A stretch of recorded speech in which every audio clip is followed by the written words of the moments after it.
Richa Carneiro here with you today, and here we have with us Serrao, who's making a difference. So, Sanjay, tell us about yourself. Hi, I'm Serrao. I'm from Youthopia, currently studying in 12th standard, and my hobbies lie over couple of areas. So basically, music, art, writing also, to name a few. Yes. Okay, and where is your main focus from all these three? It's not focus exactly. It's what I love the most. It's music. Okay, and you like you like play any instruments? Yes, I do. I play the saxophone and the keyboards. Okay, and where do you spend more time in? The saxophone or the keyboard? Saxophone definitely, because it's been a fancy of mine since I was, I think, 11-year-old kid. Yes. Okay, and from where did you take this inspiration from, like to play the saxophone? No, it was not inspiration. That's a matter of luck, because in the house I stayed earlier, there was this loft in my parents' room, and one day, I think I'd thrown a toy. I just love being curious, so I'd gone up and I was searching through all the bags and duffel bags and everything that was all laid around the place. And I was searching for stuff, and I came upon this box. This sounds really, what do you say, hypothetical, but no, this is actually what happened. I came up in this box. It was a nice little suitcase, and I never knew it was. And all my life I've stayed in that house. I never knew it was there. Okay, so wait, is this your dad's or your mom's saxophone? No, nobody's. It was nobody's. My dad had just bought it and kept it. I think he bought it for, as an, what do you say? A gift? Not a gift exactly, just a showpiece. Oh, okay. So it was there, and I went and I saw it, and the moment I saw it, it was really shiny and black, and it fascinated me since then. And during that time, I had my music teacher who'd come and tutor me for the keyboards. So I brought it down one day, and I was so eager for my class. I have class every week, so I was waiting until next week to show it to him. And I showed it to him, and he was like, "Wow, you have saxophone." And I was like, "Sir, do you know how to play? Could you please teach me?" He was like, "Yes, I can." And I was like, "Okay." Okay. So that's where my journey began. So that's how I started, and then slowly kept practice. Not, to be honest, it was not a lot of practice, but I got there. So do you play this saxophone at any events or for weddings? Not weddings, but play with Colin DeCruz from Jazz Go at times. So at times he invites me. In fact, I played at the Serendipity Arts Festival that happened last year. I played there, and then International Jazz Day. Well, this year there hasn't been much of events happening, but I did also accompany my dad. He's into event management, and he did a wedding that was in Hawaii and in Thailand. Oh my gosh. And I played for a wedding there as well. Okay, and are you into singing also? No. What into art are you in? Like what type of art? Just like oil painting and all this stuff.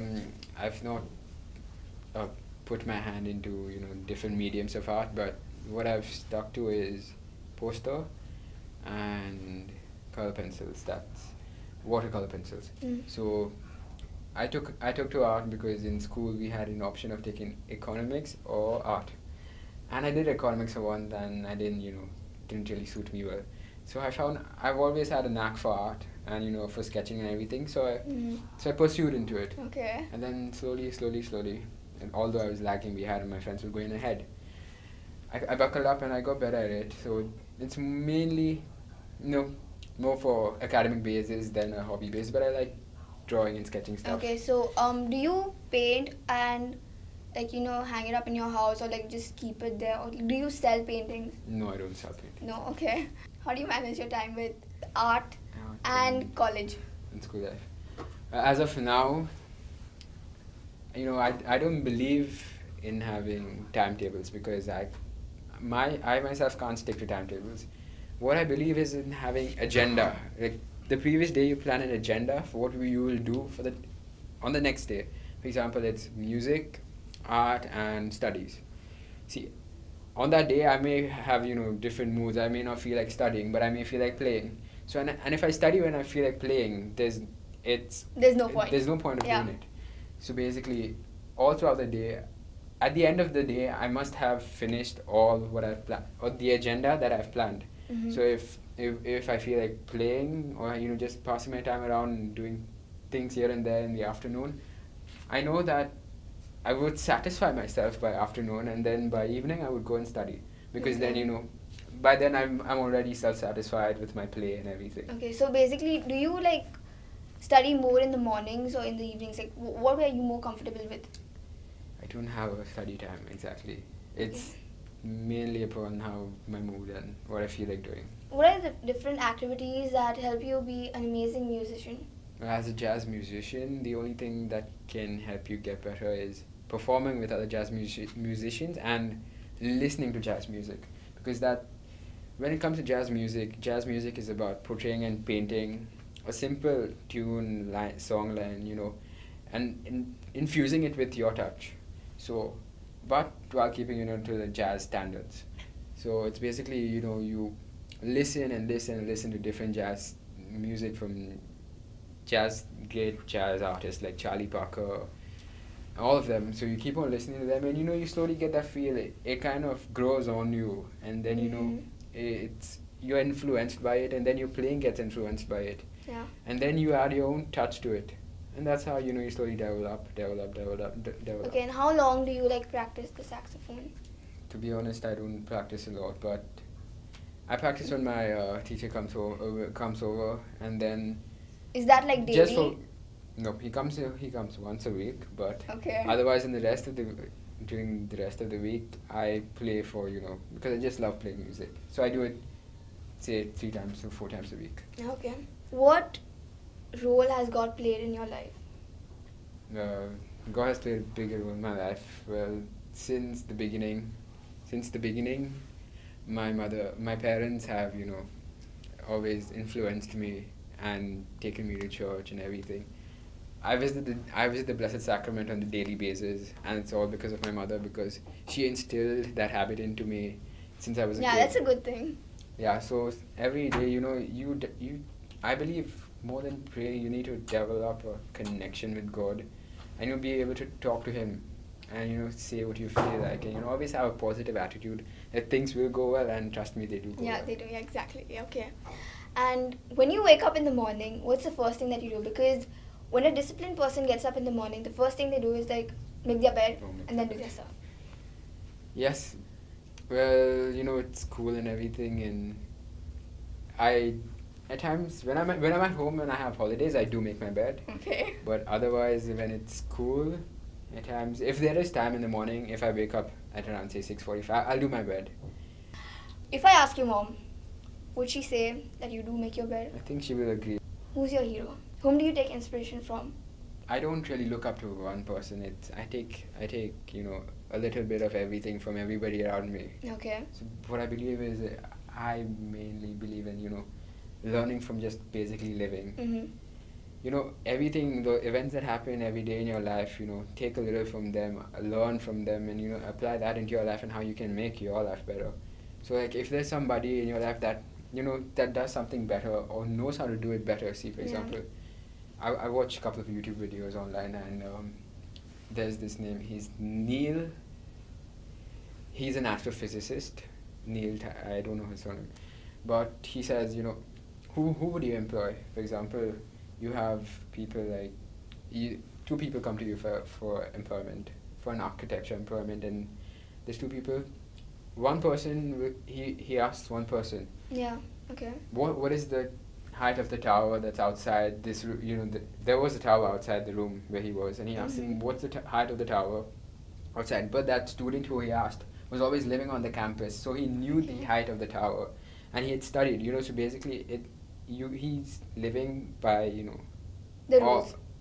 by the rules, and what's laid down and what he's made to follow. Okay. But there was this other person who was another architecture student who came across, and he asked him the same question, what's the height of the tower? But that guy, he said, give me a minute, I'll come back in. So he went outside, he measured the length of the shadow of the tower and his length, Okay. and the ratio of the tower to his length, he measured, and he got approximately the same. Not a mainstream kind of thing. Yeah, he got approximately the same length of the tower. So now you tell me, who would you employ? the one who already knew the stereotypical way of working, or the one who applied his mind? The one who applied his mind. Exactly. So I believe in, more of being practical and living and taking from all little things like this. Would you like to make this a career or just keep it as a hobby? Well, as of now, I have my interests in music and in, sort of business. But, I'm keeping my options open. I don't want to, make concrete decisions at this point in my life. I want to go on maybe a couple of 4 years down the line and see, what appeals to me basically. But what I believe is, do what you love, and even if you don't if you have a liking, and having a loving is different. Yep. If you have a like towards something, you can do it to this point, and then it just saturates in your head. You just can't do it anymore. So what I want to do is, I want to see what appeals to me, where my interests lie. For example, I like business and analyzing stuff and all of that. So if that pays me well, and if I see myself doing that, and if I love doing it, I will do it. But music is always going to be part of my life. It's not that if I don't make music a career, it's going to be cut off from me. Yeah. Music will always be a part, because it's so imprinted in my DNA. Yeah. Okay. That it will be to me, and I need music on a daily basis. It's like it's like how when you're drunk, you need not drunk, sorry. When you're alcoholic, you need alcohol every day on a daily basis. Otherwise, it affects your health. Point. Yeah. Yeah. But, so it becomes a necessity. So basically, I need music on a daily basis. It's just this: when you listen to music, you get into a different zone, a nice very happy zone that uplifts you and your feelings inside. Okay. So what would you tell our viewers if they want to get into jazz music? Or do anything that they like, for a matter of fact? If you want to do anything that you like, you gotta take from other people who are already in that field, and learn from them and see how they do. Everything outside seems glittery and gold, but when you actually get to doing it, it's hard work, and it's like breaking brick and everything. You go to shows, meet people, on a daily basis. There's, for example, Colin De Cruz, he does his shows every Saturday night, or every Friday, Saturday, or Sunday night. He does shows. Go to his shows, see what jazz is about, and yeah, if you like it, let it suit you.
Okay, so here we got someone who's addicted to music, and I hope you take inspiration from him and learn from the best. Thank you.